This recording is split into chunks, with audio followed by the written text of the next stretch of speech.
Assalamualaikum warahmatullahi wabarakatuh.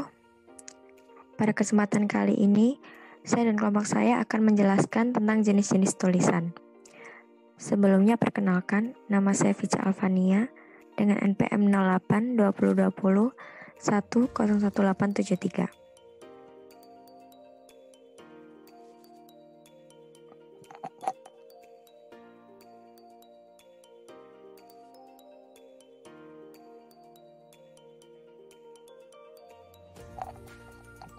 Dan berikut adalah kelompok saya.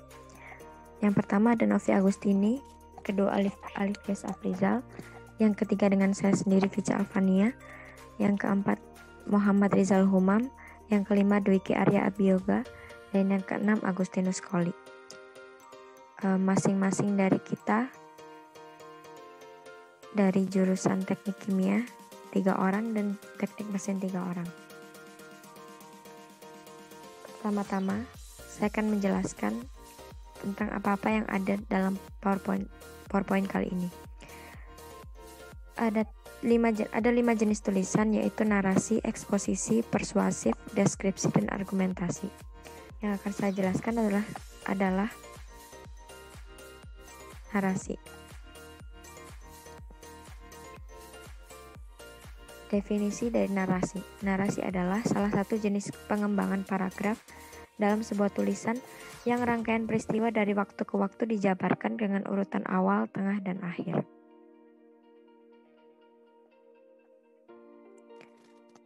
Narasi dibedakan menjadi 4, yaitu narasi informatif, yang mana narasi yang memiliki sasaran penyampaian informasi secara tepat tentang suatu peristiwa dengan tujuan memperluas pengetahuan orang tentang kisah. Yang kedua adalah narasi ekspositorik, yaitu narasi yang memiliki sasaran penyampaian informasi secara tepat tentang suatu peristiwa dengan tujuan memperluas pengetahuan orang tentang kisah seseorang atau peristiwa berdasarkan data yang sebenarnya. Yang ketiga adalah narasi sugestif, yaitu narasi yang berusaha untuk memberikan suatu maksud tertentu, menyampaikan suatu amanat terselubung kepada para pembaca atau pendengar sehingga tampak seolah-olah melihat. Dan yang terakhir adalah narasi artistik, yaitu narasi atau karangan yang menceritakan suatu kisah atau peristiwa yang bertujuan memberikan pengalaman estetis kepada pembacanya.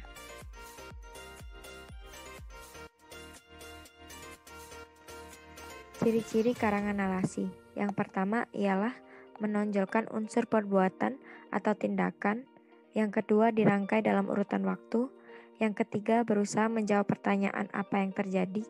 Yang keempat terdapat konflik. Yang kelima narasi dibangun oleh sebuah alur cerita. Yang keenam peristiwa atau pengalaman penulis.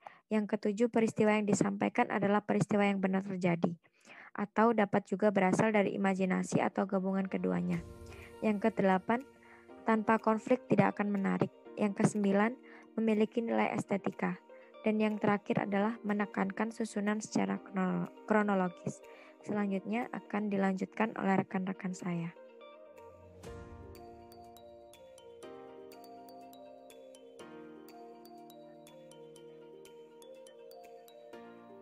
Assalamualaikum warahmatullahi wabarakatuh. Nama saya Alif Dias Afrizal dengan NPM 08.2020.1.01872.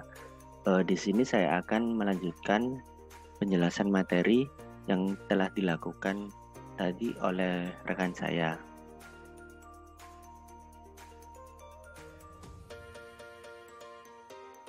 Langkah-langkah menulis karangan narasi. Yang pertama, terlebih dahulu kita menentukan tema apa yang mau kita buat narasi ya. Lalu yang kedua, yaitu menentukan tujuan suatu karangan itu. Selanjutnya, memilih data sesuai dengan tema.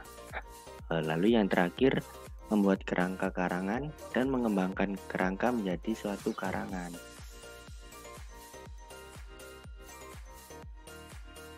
Nah, ini ada contoh karangan narasi. Aku berjalan menuju halaman rumah-rumah yang sunyi.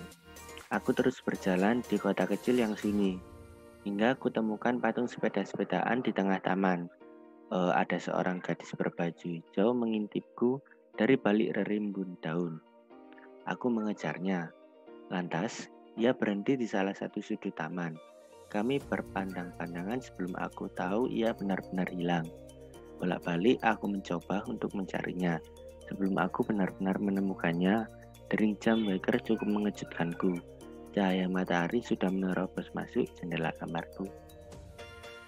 Nah, itu merupakan salah satu contoh karangan narasi ya. Sekian presentasi dari saya. Apabila ada salah kata, mohon dimaafkan. Assalamualaikum warahmatullahi wabarakatuh.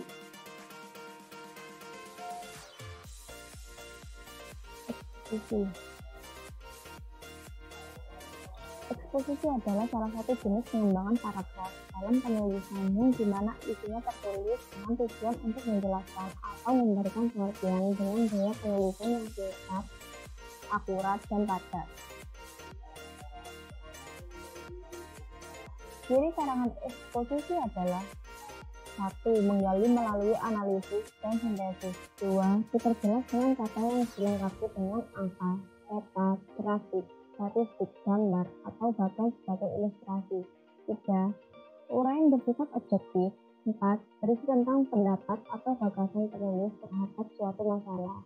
5. Paragraf diakhir dengan penjelasan.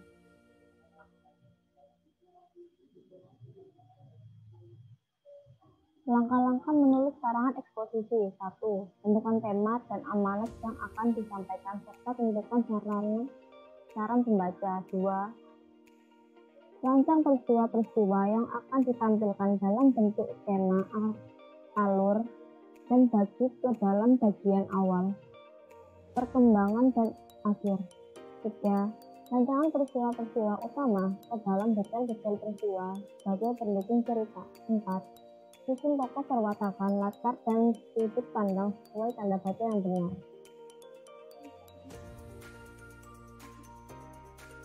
Contoh karangan eksposisi.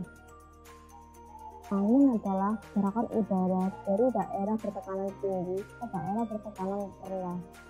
Gerakan udara ini dikendalikan oleh panas matahari. Udara panas lebih ringan dibandingkan udara dingin. Udara panas naik jika dipanasi matahari, lalu tempatnya digantikan oleh udara dingin.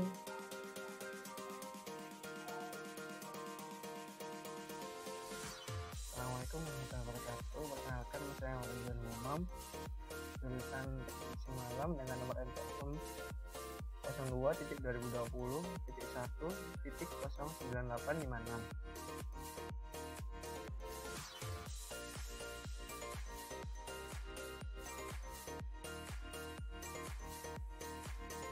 Di sini saya akan menjelaskan tentang persuasi.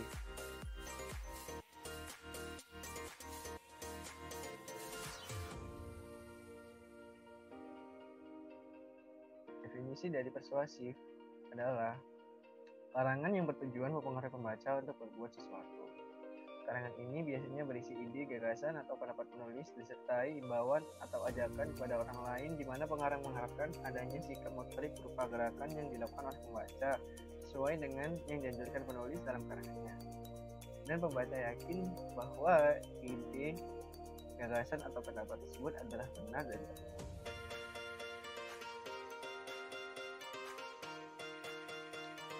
Ciri karangan persuasi. 1.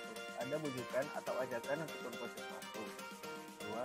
Persuasi bertolak dari pendirian bahwa pikiran manusia dapat diubah. 3. Harus menimbulkan kepercayaan para pembacanya. 4. Persuasi harus dapat menciptakan kesepakatan atau penyesuaian melalui kepercayaan antara penulis dengan pembaca. 5. Persuasi dapat mungkin menghindari konflik agar kepercayaan tidak hilang dan supaya kesepakatan pendapatnya tercapai. 6. Persuasi memerlukan fakta dan data. Langkah-langkah menulis karangan persuasi. 1. Menentukan topik atau tema dan merumuskan tujuan. 2. Mengumpulkan data dari berbagai sumber. 3. Menyusun kerangka karangan. 4. Mengembangkan kerangka karangan menjadi karangan persuasi. Contoh tema yang cocok untuk karangan persuasif. 1. Katakan tidak pada narkoba. Hemat energi demi generasi mendatang. Hutan sahabat kita. Hidup sehat tanpa rokok. Membaca memperluas cakrawala. Ini adalah contoh-contoh ajakan dari karangan persuasif. Dan di sebelah kiri ini contoh karangan persuasif dalam bentuk paragraf.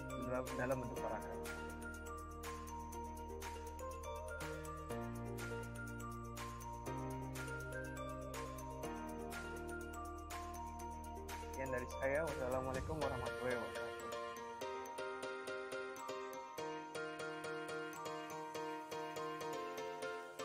Assalamualaikum warahmatullahi wabarakatuh. Nama saya Dwiki Arya Bioga, NPM 02.2020.1.09868, jurusan Teknik Mesin. Di sini saya akan menerangkan tentang deskripsi.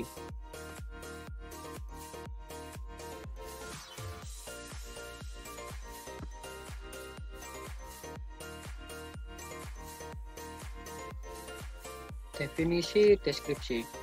Paragraf yang berisi menggambarkan suatu objek, tempat, atau peristiwa tertentu kepada pembaca secara jelas dan terperinci sehingga pembaca seolah-olah melihat dan merasakan sendiri apa yang dideskripsikan oleh penulis. Ciri-ciri karangan deskripsi. 1. Menggambarkan atau melukiskan sesuatu. 2. Penggambaran tersebut dilakukan sejelas-jelasnya dengan melibatkan kesan indera. 3. Membuat pembaca atau pendengar merasakan sendiri atau mengalami sendiri. 4. Menjelaskan ciri-ciri objek seperti warna, ukuran, bentuk, dan keadaan suatu objek secara terperinci. Pola pengembangan karangan deskripsi. Paragraf deskripsi spasial. Paragraf ini menggambarkan objek khusus, ruangan, benda, atau tempat.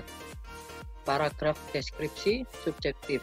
Paragraf ini menggambarkan objek seperti tafsiran atau kesan perasaan penulis. Paragraf deskripsi objektif. Paragraf ini menggambarkan objek dengan apa adanya atau sebenarnya.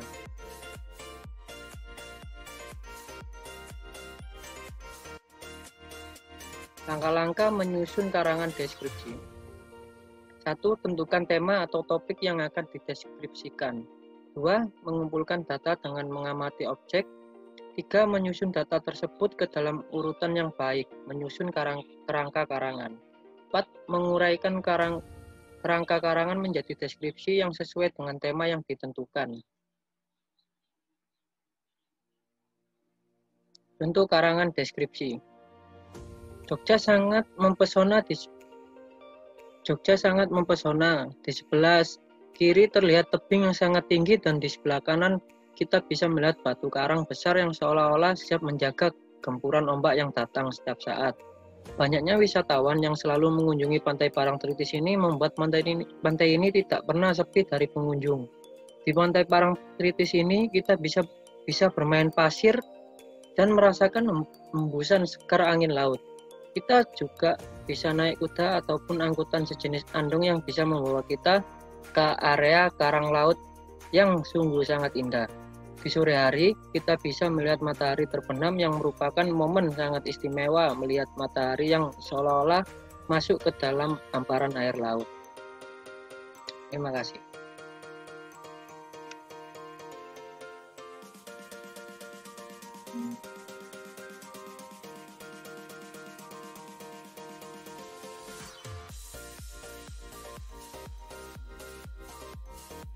Perkenalkan, nama saya Agustinus Koli, NPM 02.20.1.0.9876. Saya dari kelompok 6 akan mempresentasikan hasil diskusi kami tentang jenis-jenis tulisan.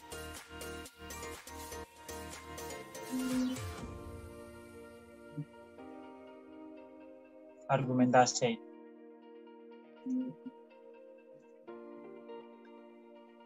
Definisi argumentasi adalah salah satu jenis pengembangan paragraf dalam penulisan yang ditulis dengan tujuan untuk meyakinkan atau membujuk rujukan pembaca. Dalam penulisan argumentasi, isi dapat berupa penjelasan, alasan, maupun ulasan objektif, di mana disertakan contoh, analogi, dan sebab akibat. Ciri-ciri karangan argumentasi. Yang pertama, berusaha meyakinkan pembaca akan kebenaran gagasan pengarang sehingga kebenaran itu diakui oleh pembaca.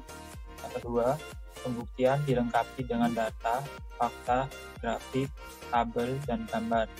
Yang ketiga, dalam argumentasi pengarang, berusaha mengubah sikap, pendapat, atau pandangan pembaca, menghindari keterlibatan emosi, dan menjauhkan subjektivitas. Dan yang keempat, dalam pembuktian kebenaran pendapat pengarang, kita dapat menggunakan bermacam-macam pola pembuktian. Langkah-langkah menyusun karangan argumentasi. Yang pertama, menentukan topik atau tema. Yang kedua, menetapkan tujuan.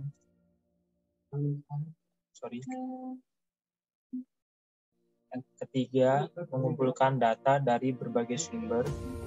4, menyusun kerangka karangan sesuai topik yang dipilih.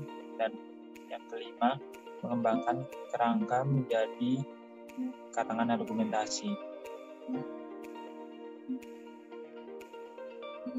Contoh karangan argumentasi. Jiwa kepahlawanan harus senantiasa dipupuk dan dikembangkan karena dengan jiwa kepahlawanan, pembangunan di negara kita dapat berjalan dengan sukses. Jiwa kepahlawanan akan berkembang menjadi nilai-nilai dan sifat kepribadian yang luhur, berjiwa besar, bertanggung jawab, berdedikasi, loyal, tangguh, dan cinta terhadap sesama. Semua sifat ini sangat dibutuhkan untuk pembangunan di berbagai bidang.